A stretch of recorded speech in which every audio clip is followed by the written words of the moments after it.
Production and distribution of City Club forums on IdeaStream are made possible by the generous support of PNC and the Raskin Family Fund, with additional funding from Cleveland State University, Robert Conrad, and the Payne Fund.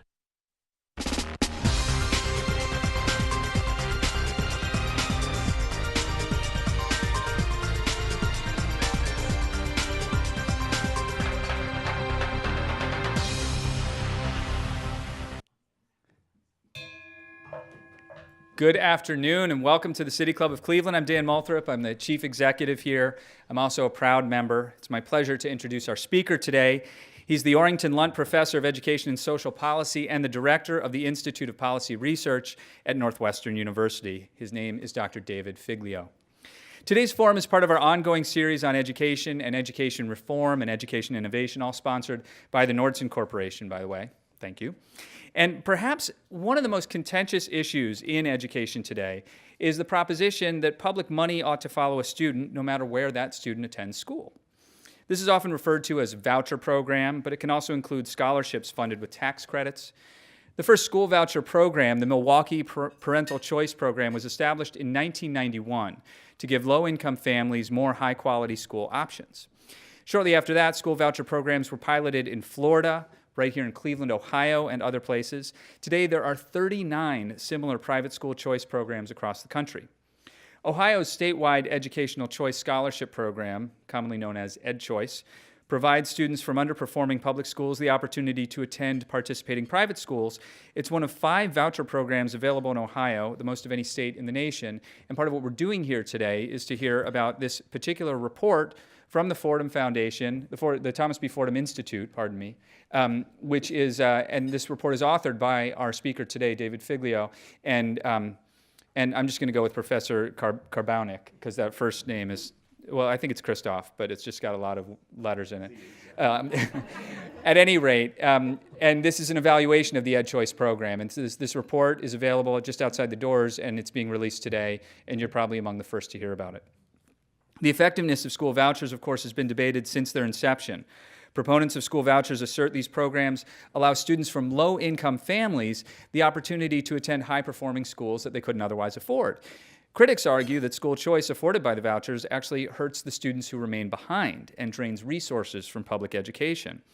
A fundamental question here, though, is this: do voucher programs actually benefit the students they are designed to help? Another question is, could both of those things actually be true? There is perhaps no more authoritative voice in the school voucher debate than Dr. Figlio's. He's studied one of the nation's largest and most expansive voucher programs, the Florida Tax Credit Scholarship Program. His resulting studies have been cited in school choice and voucher debates from New Hampshire and Pennsylvania to Virginia and Washington, D.C., and even as far afield as Sweden and Australia. In addition to school vouchers, Dr. Figlio conducts research on a wide range of education and health policy issues, from school accountability and standards to welfare policy and policy design.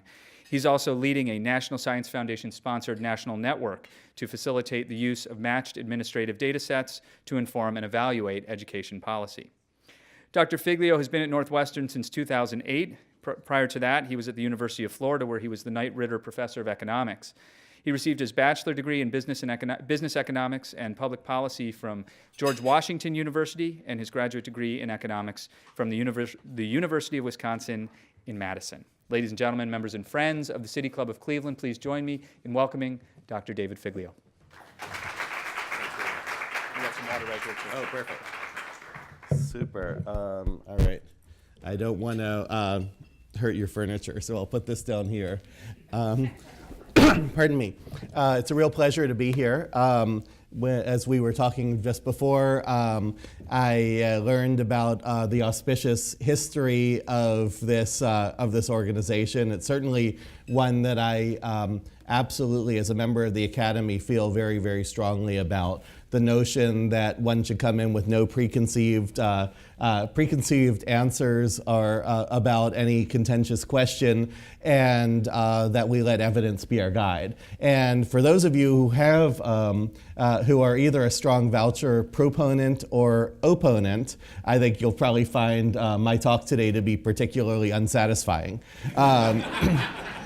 Because what you'll see, right, is that we're it's very much a mixed bag, just like pretty much every policy that one wants to study. A lot of my work involves questions regarding optimal policy design, and I think along the way I'll give you a couple of little tidbits, even though I'm talking especially today about the Ohio EdChoice program. I have looked at voucher programs elsewhere, and especially in Florida. And so along the way, and also in the Q&A, I'd be happy to do some comparisons and contrasts of that. So thanks very much for your invitation and for your attention. Voucher programs have been rather in vogue recently in the United States. A couple of decades ago, there were very few. Today, more than half of all states have at least some mechanisms for using taxpayer money to have kids attend private schools. It's very rare that you hear people talking these days about universal voucher programs, but people are much more comfortable talking about what we call targeted voucher programs. So these are voucher programs that are intended to support students from particular disadvantaged backgrounds, for example, who may or may not have much in the way of choice within the traditional public school setting, or maybe people who are zoned to or have been attending schools that higher ups have deemed to be low performing. Those types of policies are considerably more popular these days. So that's a little bit of the backdrop behind this. As was mentioned, proponents of school voucher programs will say that these programs are offering students from disadvantaged backgrounds access to schools they couldn't afford otherwise. Proponents also will frequently talk about how vouchers can unleash the magic of the market, in which you can have, by having more competition, that can mean that a rising tide might lift all boats. Opponents of school vouchers will focus often on what happens to the public schools. If we're taking kids away from the public schools, bringing them to the private schools, they're bringing money with them.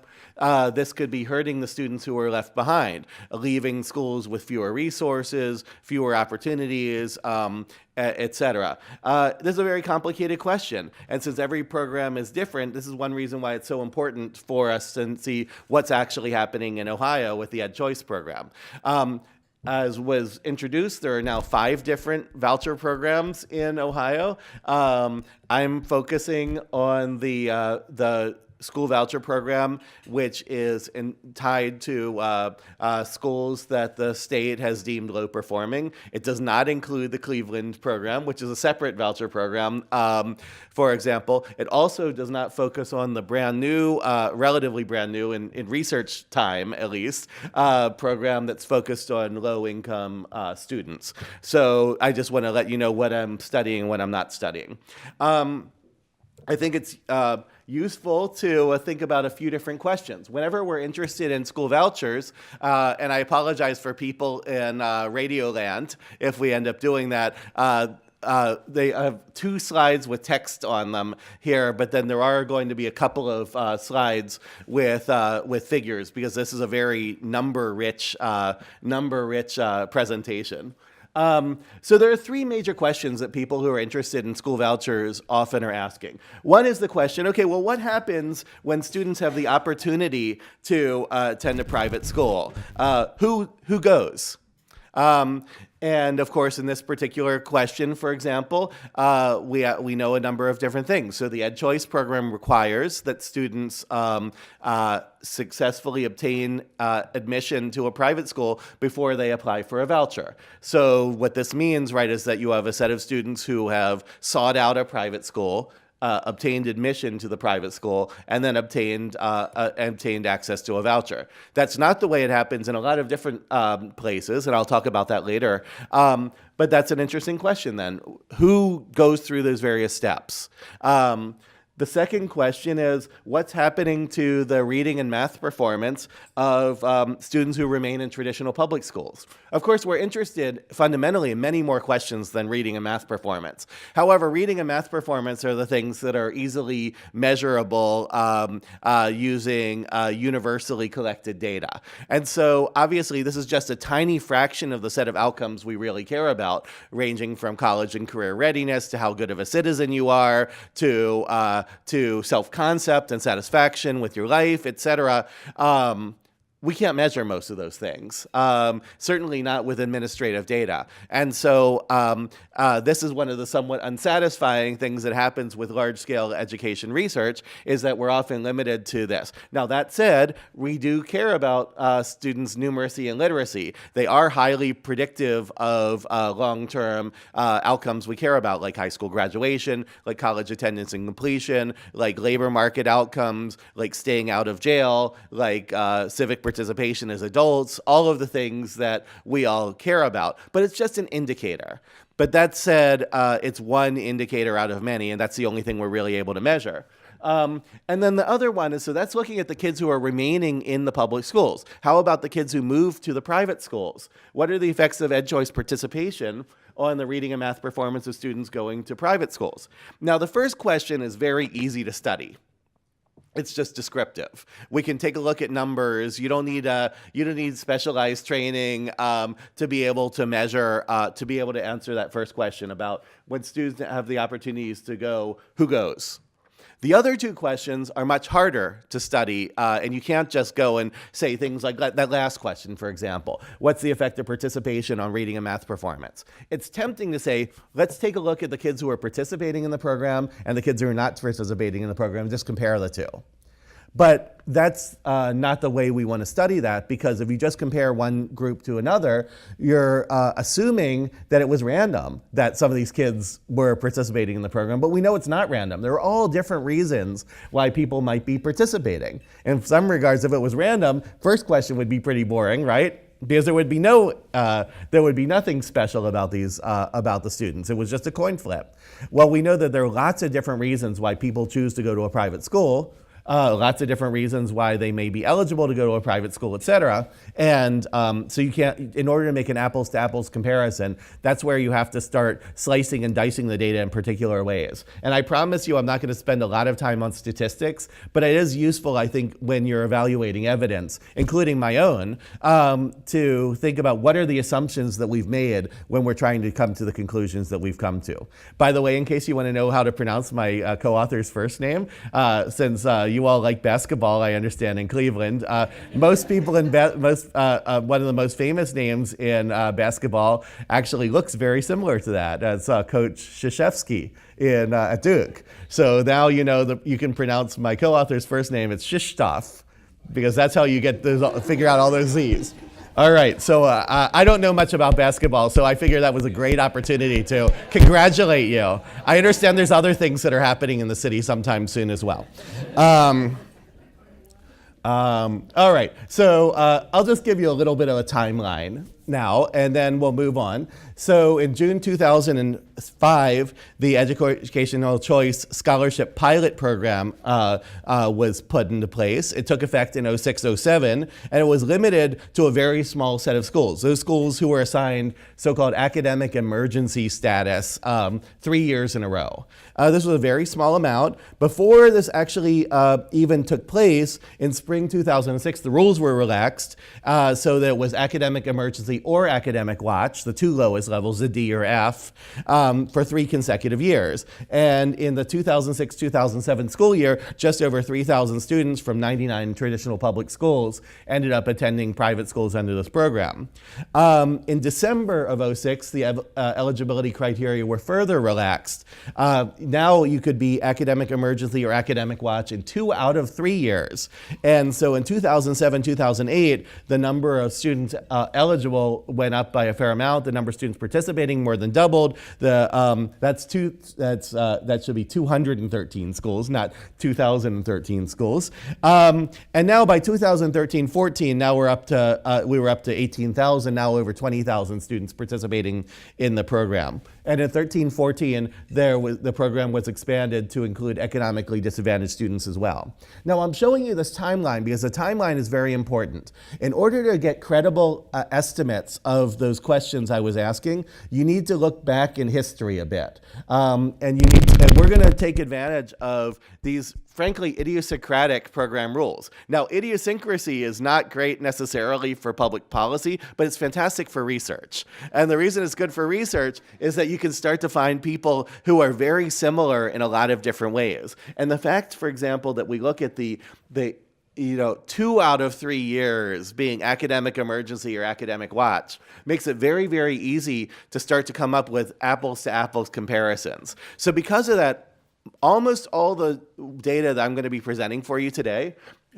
and the data that I believe the most has to do with the genesis of the program, that second year of participation in 07-08, in which there was this massive change in the program that we're taking advantage of.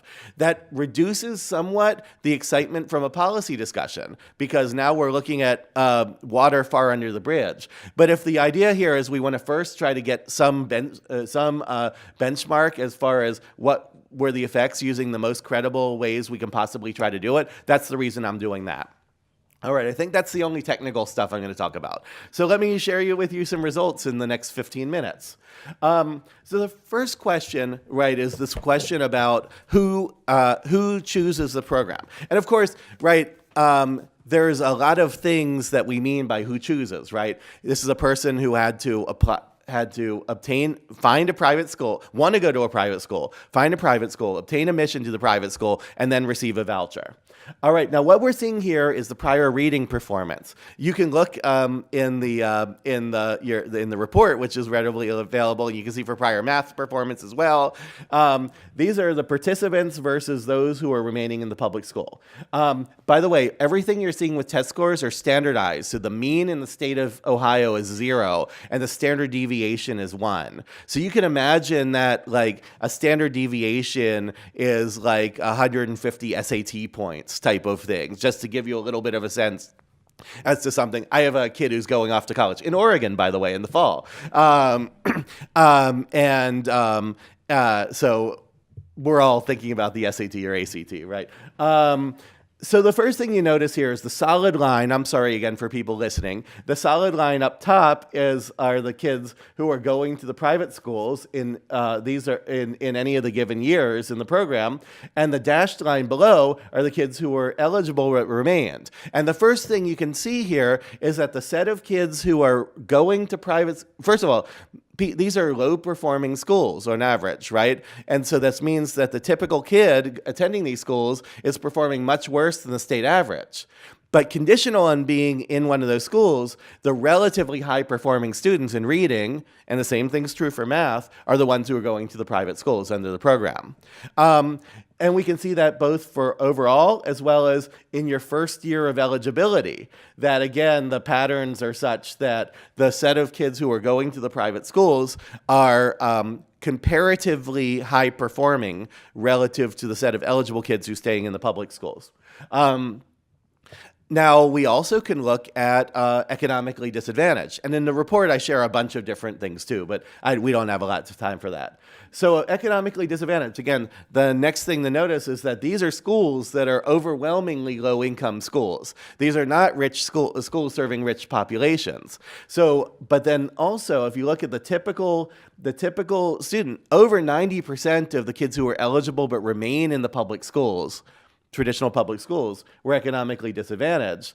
But the share is more like 10 percentage points smaller for those who are going to the private schools under the program. So again, the kids who are going to private schools under the program are slightly more advantaged, though still disproportionately economically disadvantaged, and considerably higher performing than their counterparts who were eligible to participate but weren't going.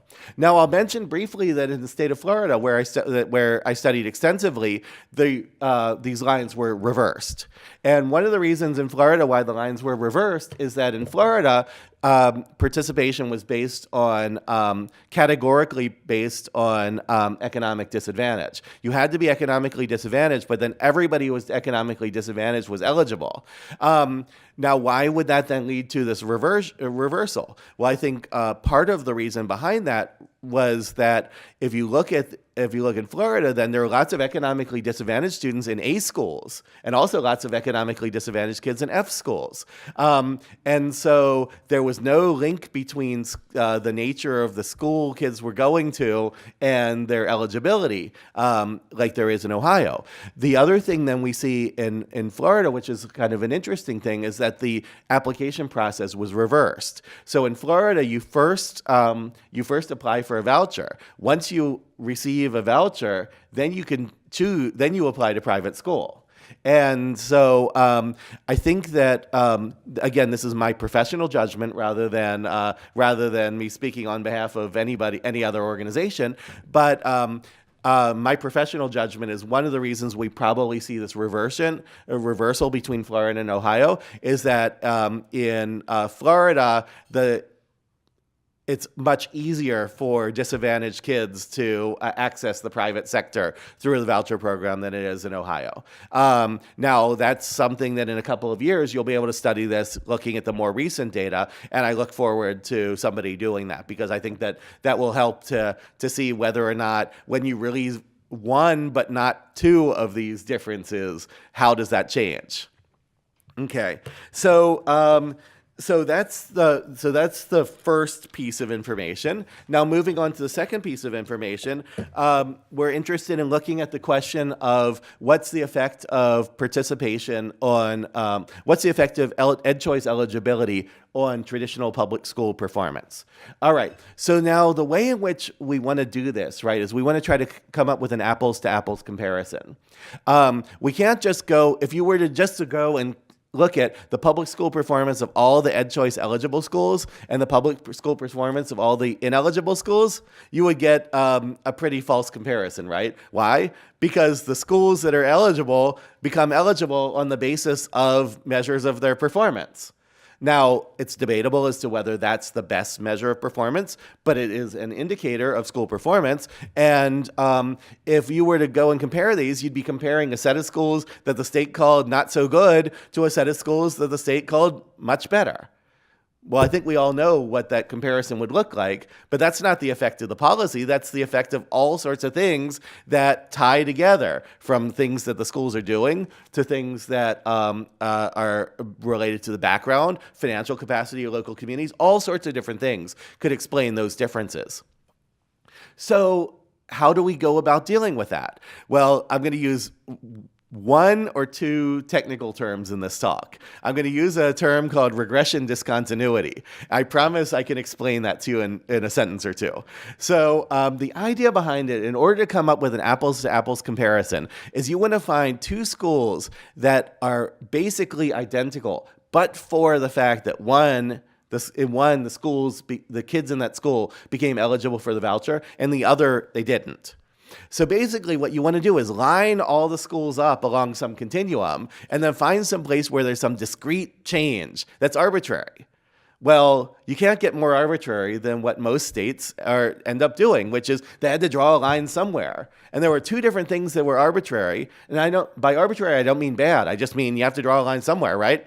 So just like we draw, all sorts of different things for allocation. So the state, first of all, decided to draw a line somewhere for academic watch. That could have been anywhere, but it was a particular place.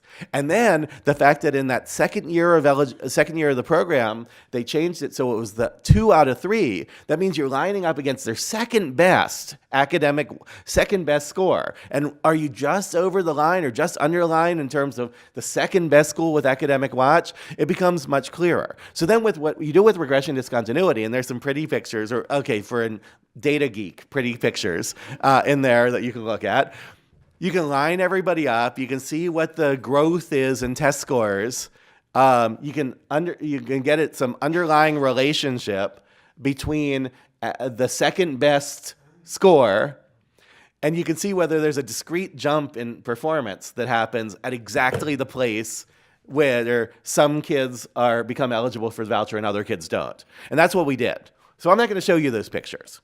But you can look it up in the publicly available report. What I am going to show you are some summation. Now, the thing that you want to do, right, is I never trusted if somebody comes and says, here's the one answer to your question, then they're trying to sell you something, right? What I think is a much better thing to do is to say, I'm going to show you a bunch of different ways you can tackle this problem with all sorts of different assumptions about these relationships, because nobody really knows the true relationship. We're just trying to estimate it. And we're trying to estimate it, just like, for example, maybe you're interested in presidential politics. Sometimes people look at a particular poll and they say, look, so-and-so is up by X points. But what a lot of people in the political science and the research world like to think of is like the average of a moving average of these polls, looking at a whole bunch of different things, because one poll could be a real crazy outlier. So I'll let you judge for yourself. I'm not going to do the average, but I'm going to show you a bunch of different approaches. So you don't have to look at anything here, any of the words at all. These are here are 12 different ways in which you could slice the data in order to come up with different assumptions. And the first thing to notice is the solid, again, sorry for people listening, but again, you can see this in the report. The solid bars are those that are statistically significant at conventional levels, but then just because something's not statistically significant at a conventional level doesn't mean it's not meaningful. So I like to ghost the other bar. So what we see here is that for reading growth, these are individual students. Again, doing this apples-to-apples comparison. In 11 out of the 12 cases here, what we see is positive and statistically significant effects on the public schools. Now, how big are these numbers? These aren't huge. 0.07, 0.09 of a standard deviation. What does that mean in English? Well, around a tenth of a standard deviation is the amount of higher performance we usually see if your mom has an extra year of education. So this is maybe like 2/3 or so of that number. So it's sizable. It's not earth-shattering, but it's positive. And one thing that I think is kind of interesting about that, right, is that a lot of people who are immediately concerned about, oh gosh, is this going to be crushing the public schools? Here's some evidence that might be a little bit comforting, right? That again, there's lots of reasons that might not be measured here, but at least here's one dimension. This is reading. Math, it's the same type of thing. Again, the numbers bounce around a bit, but again, it's hard to call this negative. For that. So those are some. Now, this is the first year. What happens 2 years in after this? The results start to get a little smaller. But again, there's one negative estimate, but it's not statistically significant. The preponderance of the evidence continues to be positive. And of course, one of the things that's happening in this 2 years in is that some of the comparison schools have now become eligible as well. And some of the schools that were eligible have now moved out of eligibility. So in general, the point here is that even 2 years out, we're still seeing generally positive estimates for reading and also for math. Again, it depends whether this is how big it is depends on the specification. But again, what I'm thinking about is from the optimistic point of view is as I'm looking at this, I see very little evidence that the Earth is moving in a massive way, right? In terms of if we're thinking that this is revolutionizing public schooling in Ohio, I think again, you've been sold something. But it does seem like on average, there's this positive and persistent result that we see much more often than not. And we certainly are not seeing a negative result for the public schools. We also, in the report, I do differences by subgroup as well. I'm not going to do that because I think I have about 4 minutes to share with you some stuff about the last thing, and I want to have plenty of time for Q&A. So there's just some subgroup analysis that I'll skip here. So that now I can move on, but I'll hold that open until I launch the participant effects. Excuse me.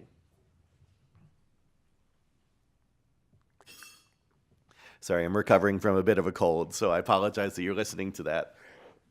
Excuse me. So for participant effects, it's the same type of thing, same type of fundamental empirical challenge that we see for the competitive effects, right? The effects on the public schooling.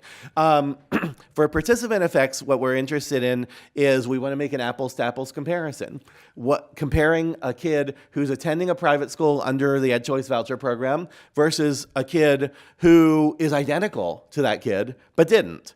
Well, now you can imagine the first thing you might think about doing is just looking at the kids in the school who are eligible to participate and just compare those who did and those who didn't. But again, that's not the best way to do this, right? And the reason it's not the best way to do this is because there's a reason why the kids who are participating. And there's a reason why the kids who aren't participating are not participating. And we don't know that reason.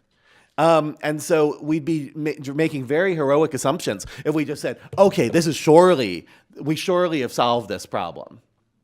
So what do we do as a second best? We want to go, and Ohio is a great place to study this because Ohio, not every kid is eligible to participate in the program. In the case of Florida, every low-income student is eligible to participate in the Florida Tax Credit Scholarship Program, which means that you really have to do a lot of gymnastics in order to make a credible claim that we can make an apples-to-apples comparison. In Ohio, there was this kind of, again, funny, somewhat arbitrary system, which meant that some schools that were nearly identical to one another, the kids were eligible or the kids were not eligible.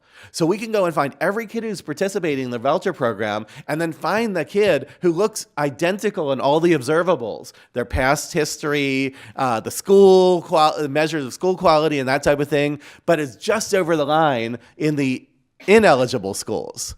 And then we're saying, okay, it's a lot easier to believe that we found a kid who's observationally equivalent because here's a kid who is not eligible but has all sorts of background factors that make them look like they're the same. And it's easy in a big state like Ohio to find matched pairs for every single kid participating in the private schools. All right, now what does this mean? So here's the second bit of statistical lingo I want to share, but it's an important one. So there's a tension between what we call internal validity and what we call external validity. Internal validity basically means credibility.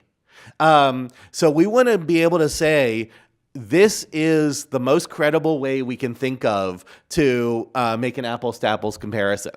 But notice but in order to do that, the price we pay is we have to look at only the set of schools, kids in schools, very close to that margin of the schools that just barely made it, just barely missed being voucher eligible. What does this mean? We can't say anything credible about the kids who are far away from that threshold. So we're looking at the highest rate. We can only look at the kids leaving the highest rated public schools conditional on being eligible, if you're with me. We can't look at the others, and that's a major shortcoming of what we're able to do. But we decided we wanted, as a first pass, to try to get at the best possible, the most credible estimate of the thing we could estimate. So now the big reveal, right? Notice how before I was talking about a positive treatment effect for the public schools. Well, there's a negative treatment effect that we estimate for the kids who are participating. And not only that, but those are not small numbers, right? These are numbers. Again, these are different. Don't pay attention to the various things. These are different ways in which you can slice and dice the data. But the takeaway message from this is that the negative estimated effects on the kids who are participating is 2, 3, 4 times the positive estimated effects for the kids as a whole, the public school kids as a whole. Now, of course, there are many, many, many more kids, public school kids, who are not participating than private school kids who are participating. All right, I see some furrowed brows. How could it be possible that this program can have such negative estimated effects? Well, the first possibility is that the kids are going to lousy schools on average. That's certainly possible, right? But there are a couple of other explanations that aren't necessarily so negative, right? So one thing is that these are tests that are the same tests administered to the public school students and the private school students, right? Well, one of those groups of schools has a much stronger incentive to perform well on these tests than the other group of schools. right? The state has accountability incentives. The public schools curricula, the tests are aligned to curricula for the public schools. Sometimes one of the reasons that I know from surveying thousands of parents in Florida who chose the voucher in Florida is many parents in Florida, at least, and I bet the same is true in Ohio. They're both purple states. Many parents report that they want to avoid testing, or they don't like all the testing that's happening in the test prep.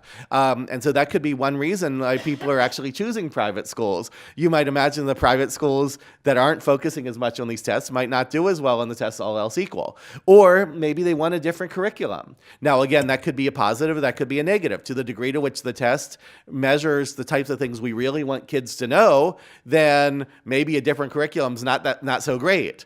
But if the test is measuring only a tiny fraction of the things we want kids to know, then maybe it's a different story. And then finally, of course, another possible explanation, right, is that these are just what happens when you're leaving the comparatively very best, according to the state, schools. And maybe we'd see a different result if you were leaving the worst schools. And that's something we don't know. We can't pick out any of those different types of things.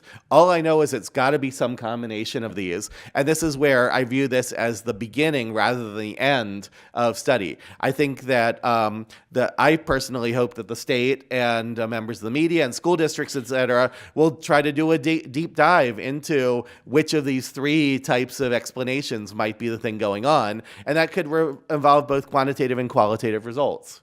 I showed you reading scores, lest you think that was really special. Here's math scores. It's even worse. So the numbers are even a little bit bigger for math scores. You might be saying, one thing I didn't say yet is that it could be the case that kids are one reason why you might imagine there could be a difference. By the way, one thing I didn't show you here is this is the first year, the second year, and the third year the kids are in the school. So in the year before they were in the school, they were at 0. Now they're way below, right? So you might say, kids, there's a transition cost to changing schools, and that sticks with you. Well, fine. Let's compare that to the public schools where kids transition at odd times. And so the lines at the bottom are what we see for the private schools, and the lines we see at the top are the ones we see for the public schools. So yes, one thing you do see is that part of this gap is due to the fact that we see, I'm sorry, wait, I misspoke. That was the cold medication. This is comparing the participants to public school movers directly. So even when you're comparing to the public school movers, we're seeing these negative results, which is suggesting that it's not just kids who change schools, it's something special about the different things. Again, I'm not ready or willing to say that it's because the schools these kids are going to are worse, but it's some combination of a bunch of different factors. These are looking at the initial set, but we can look at more recent cohorts as well. And so if we load up all the different cohorts and look at their first year in the program, second year in the program, third year in the program, the patterns look nearly identical. So I'm already over time. So let me just conclude, and so we can have some questions. So what are my takeaways? You may have different ones, but here are my takeaway messages. The first is that almost every eligible student is economically disadvantaged, but comparatively, the kids who participate in the EdChoice program are comparatively more advantaged and better performing relative to those who are eligible don't participate. That's the first thing. While not definitive, the weight of the evidence strongly indicates, in my opinion, that students becoming eligible for EdChoice scholarships improved the public schools they were attending. So that's kind of the thing that, for the voucher advocates, is the good takeaway message. Now, the good takeaway message for the voucher opponents is next, right? The set of kids who actually go to the private schools do a lot worse. Now, is that specious? That is it due to the fact that public schools are more responsive to these tests, for example, than the private schools, et cetera? some of it has got to be true. I've spent a lot of my career studying all the ways public schools try to look good on the tests, including changing policies and practices in the way. That's the whole reason for the whole accountability movement, is that you'd have a measurement and then schools would respond. And it makes sense that schools that are responsive to the test might do better on the tests. We don't know which of these things are true. The one thing I don't think you should go away and tweet or tell your friends is that I don't think it's reasonable to say that the kids who went into the private schools got shellacked by the program. The truth has to be more nuanced than that. And of course, part of that nuance is we had to make use of data early in the program's history to credibly identify policy effects. So with that, I guess we'll just open it up for questions, right? Yes, 1 second. Yes, please. Oh, thanks. Do a little transition here. Okay, Have a there we seat. go. Absolutely. Today at the City Club of Cleveland, we're enjoying a forum with Dr. David Figlio, the Orrington Lunt Professor of Education and Social Policy at Northwestern University. We are about to begin the Q&A, as the professor said, and we welcome questions from everyone, City Club members, guests, and all of you here, and those of you joining us via our live web stream. If you'd like to tweet a question, whether you're joining us remotely or you're in the room and you'd prefer not to speak up, that's fine too. Please tweet your question at the City Club, and our staff will work it into the program. We also want to remind you, too, that your questions should be brief and to the point, and not the kind of thing that is just sort of makes a statement and then ends with, "Don't you think that's true?" Holding our microphone today is Content Coordinator Teddy Eisenberg. Teddy, can we have our first question, please? Good afternoon.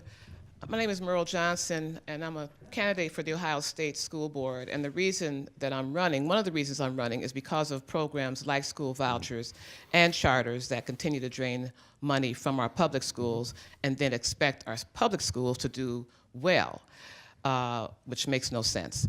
So my concern is that not one time did you mention religion being a reason that parents are choosing school vouchers. Back when vouchers first entered the picture in Ohio, the Americans for separation of church and state were one of the loudest voices fighting against it.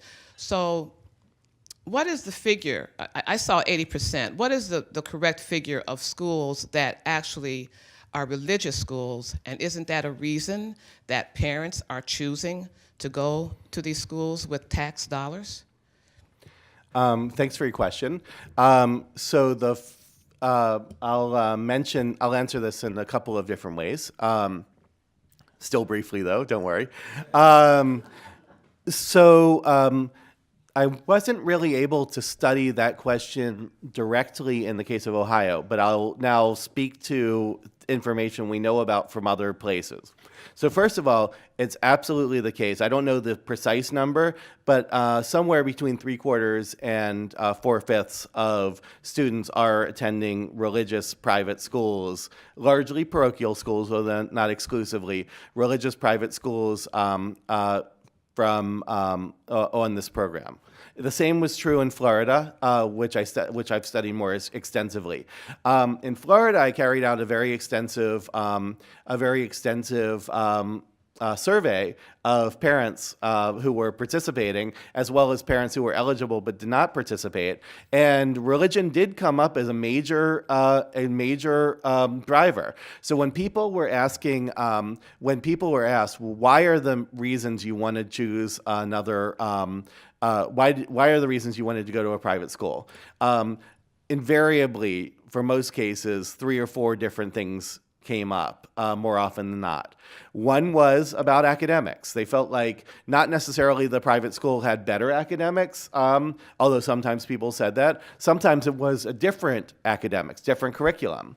One privilege that affluent people have is they get a chance to choose amongst many different public school options. I live in Chicago metropolitan area. There are 150 different school districts that I can choose from, and I can buy into almost any of them with my professor salary. But disadvantaged families often have a lot less choice. And I think that's especially true for disadvantaged families of color who have historically been discriminated against in the housing market. So sometimes people talk about academic choice, the philosophical arguments of academic choice as an explanation.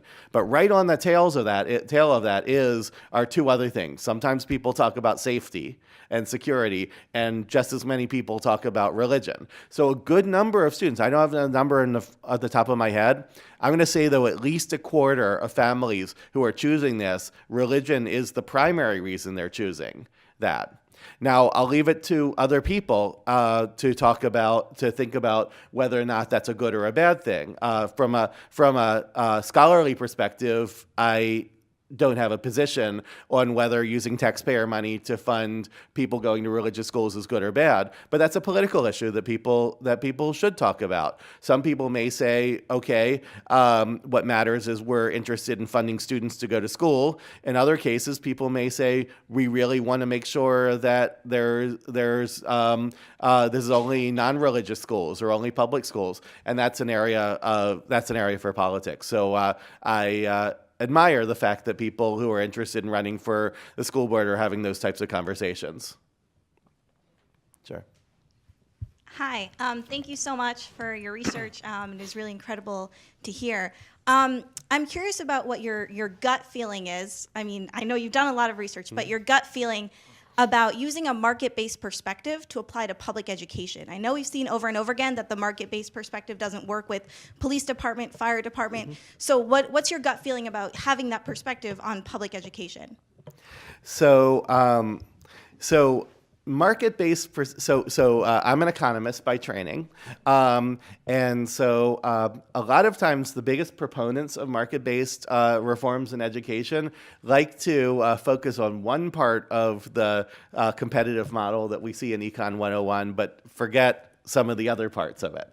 So one thing that we know is that from Econ 101 is that if you have free entry and exit into the market, free entry into the market, free exit from the market, free choice, we should have the efficient outcome. Now, but then, of course, there are a lot of things that are behind the scenes that are assumptions that we make that we teach our students that they get conveniently sometimes forgotten. One is perfect information. We need to know exactly, in order to make the market model work, according to Econ 101, we have to have complete information. We need to have truly free entry and exit.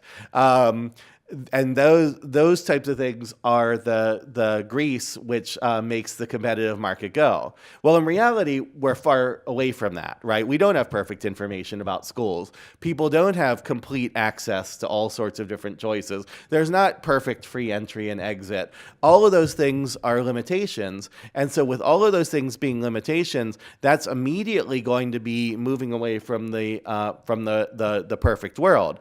The second thing then is a question, the second part of this then is a question of, that's theory, what happens in practice. In practice is that educational institutions are made up of people, and people are not automatons. People do lots of different things, and sometimes people actually don't do what is in one person's conception of their self-interest. And sometimes people behave in manners that don't seem rational in a particular way, or maybe they have more information about what is rational for them, etc. And that's true for every actor in this, from the teachers to the school administrators to school boards to parents, etc. So all of those are reasons that there could be limitations to the market mechanism. All right. Now, with all of those provisos, which are telling you reasons not to really trust the market mechanism, I will say that there's a good number of examples of ways in which market mechanisms have produced, I would call them modest wins in education. So one place where there's a modest win has to do with school accountability. So there is evidence that suggests that under a number of different ways, if we go and evaluate schools on the basis of their performance, some measure of performance, even if you don't assign carrots and sticks to it, that schools end up doing better objectively along certain types of dimensions. There's also equally strong evidence that one of the ways in which they do better is often by gaming the system, doing all sorts of things. But one thing that we've learned is that you can go and design accountability systems in a way that maximizes the likelihood they're going to make productive changes and minimizes the likelihood that they're going to engage in these types of gaming the system. Given that this is lunch, I'll give one example of that, right? So one really good example of that is it turns out that if schools are evaluated on a proficiency threshold, where the goal is you're rated on the fraction of kids who get above some standard.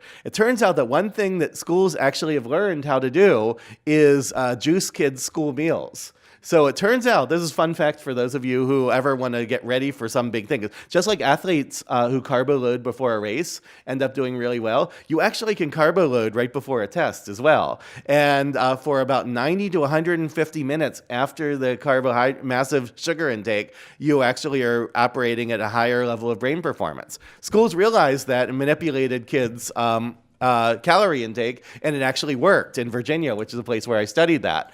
Well, now think about what would happen if instead of this performance threshold, we were evaluating schools on the basis of their gains from one year to the next. Now think about the school that's giving kids an extra 100 calories this year. Well, now they know that next year they have to give kids 200 calories more, and the year after that has to be 300 calories more, and so on. And what we find is actually, when schools are evaluated on the basis of gain scores, measures of value added, as opposed to proficiency thresholds, they're much less likely to do the gaming of the system because it's much harder to know. That sounded pejorative, and I don't mean it to be pejorative. They're less likely to respond to incentives to manipulate kids' test scores in manners that may not be educationally productive. They'll be less likely to do that than when it's an easy target to meet. So my view is I am not opposed to market-based mechanisms in education, be they school choice mechanisms or accountability mechanisms. I think that if we're going to have market-based mechanisms, we need to think very carefully about the incentives, try to figure out ways to design the policies in manners that are going to maximize the good things that could happen from the market, minimize the bad things that could happen from the market, and be realistic about our expectations about what could happen, because there's no silver bullet out there. So I really appreciate the question. Hi. I have questions about the data that shows the modest benefit to the public schools. Okay. And I noticed that, and I understand why, that you're looking at those early years in the program. But when the numbers you put up at the beginning showed that the numbers who participated in those early years were fairly small, and that they've increased significantly in recent years. My concern about the program is that the impacts that it has on the public school are system-wide. They're not really on individuals, because it's about the dollars and the resources, the kids who are in the classroom. Those are larger systems. And it would make sense to me that as the numbers increase, that the impact would change. And as they become more statistically significant, it would change over time. So I guess I kind of have two questions. The first would be, do you have any indication, looking at the more recent data, of how those numbers may be changing as those numbers of kids who participate are more statistically significant? The second piece was you've commented on how public schools, especially in those years that you've showed the data for, have been under increased pressure to teach to the test, to align curriculum to the test, all of those things. When you see that improvement for those kids over those years, in the beginning years of the program, what level of improvement would you have expected to see based on that kind of alignment and that kind of pressure to increase test scores in schools across the state who maybe don't fall into that academic watch, that academic emergency status? Were scores going up across the board because of those efforts to improve test scores? And how does that compare to the improvements that you see in the EdChoice schools? So those are great questions. I'll address the second one first, because that one's the easier one to talk about. So the thing that's nice about this regression discontinuity approach that we take with this is that we could rule out anything that's happening system-wide. So everything that's going on for all the schools in the state is totally taken out of the equation. And not only that, but everything that's, you might imagine that the very high performing schools may have different incentives than the schools kind of in the middle. And so anything that is common to the schools right around that watch threshold, which I would imagine all of them would be feeling a lot of those pressures you're talking about. All of that is taken out of the equation. The second thing I'll mention with that is that whereas I haven't studied this particular question in Ohio, I have studied this question in Florida, in which I carried out some very extensive surveys of the universe of all the public school principals in the state of Florida over a series of years. And my co-authors, this was Cecilia Rouse at Princeton, Jane Hanaway at Georgetown, and Dan Goldhaber at University of Washington, and I found that we wanted to look at, can we see evidence that schools are making substantive changes to instructional policies and practices as well? So we got together a group of a dozen of the country's leading experts, left and right and center, to help us design these surveys. What we ended up finding was that the substantive measures that we were able to pick up on these surveys explain somewhere between 50 and 75% of the gains. So what that means, right, is that some of the gains we were seeing was due to, in thinking about the previous question, right, due to teaching to the test or other types of things, or maybe weaknesses in our survey questions. But 50 to 75% can be explainable by the things that we were picking up from the surveys. So that makes me feel a little bit more bullish that even though I can't go and say the same thing was definitely true in Ohio, it's not that Ohio's environment was that dissimilar from Florida's. So that makes me feel a little more confident that at least a good amount of those changes were genuine. The first question you had, I think, is a more significant concern.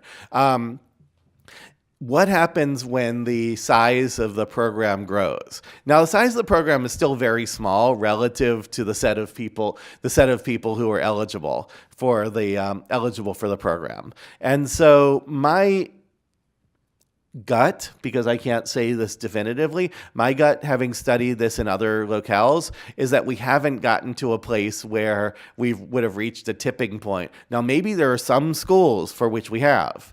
But if we're talking about in general, maybe 3 to 5% of the eligible population, which is what we're really talking about here, that's still a pretty small number. But I think I would feel very uncomfortable with using this, especially research like this, to say advocate for a doubling or tripling of the size of the program without trying to do some serious dives into what's happening more recently. So I think it's a reasonable concern. I think I'm not as concerned as you are, but I think it's absolutely reasonable.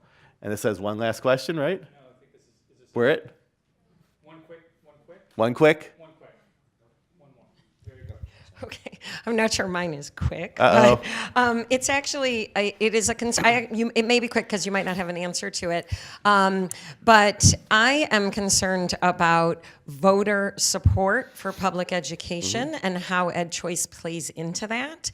And I know that in the diverse inner ring public school district that these two tables represent, we have a large population of parents who have no intention of using our schools, whether they are successful or not, because they intend to send their kids to parochial or Orthodox Jewish schools.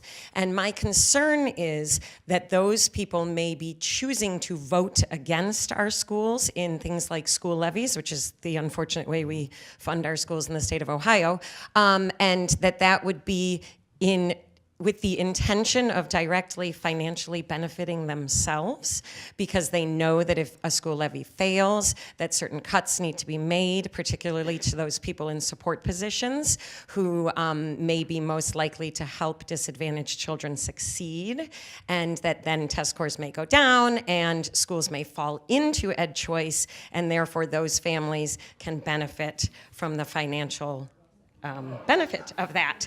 And so I'm wondering if that concerns you, and if there is a way to look at that in terms of data.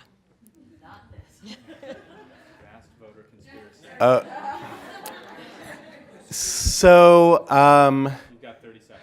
okay, so So there's no empirical evidence to support the specific thing you said. However, there is empirical evidence that does say that people do tend to have less support for public schools that they don't intend to send their children to. We see that also with intergenerational questions. Grandparents are more likely to support schools if their grandkids live in the same community. So I don't think you need to go nearly all the way down the road that you went down in order to have a comparative concern. How about that? That's great. Thank you. My pleasure. Thank you very much. Here, have a seat. Thank you. Wrap it up.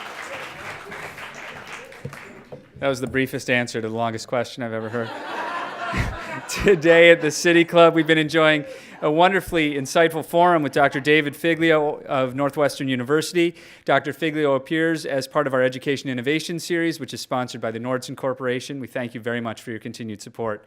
Additionally, we welcome guests at tables hosted by Cleveland Heights University Heights City School District and the Northeastern Ohio Education Association. We thank you very much for joining us and for your partnership. That brings us to the end of today's program. Thank you, Dr. Figlio. Thank you, ladies and gentlemen. Our forum is now adjourned.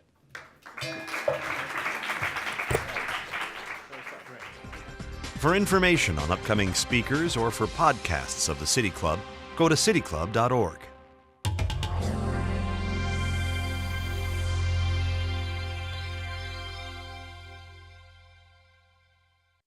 Production and distribution of City Club forums on IdeaStream are made possible by the generous support of PNC and the Raskin Family Fund, with additional funding from Cleveland State University, Robert Conrad, and the Payne Fund.